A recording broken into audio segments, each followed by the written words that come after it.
Do you want to use the eBay gift card but not sure how to add it? Whether you got it as a present or purchase it yourself.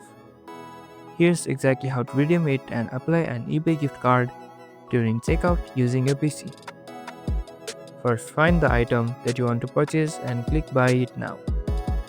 This will take you to the checkout screen where you can enter payment details.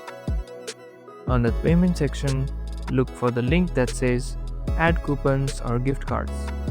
Click on that and a field will pop up. Now enter the 13-digit redemption code from your eBay gift card. You can find this on the back of the card. Just scratch to reveal the code if needed. Once the code is entered, click Apply. Your gift card balance will instantly be subtracted from the total amount. And that's it. You've just added an eBay gift card on your PC. Don't forget to subscribe for more helpful tips and hit the like button for helpful eBay how-tos.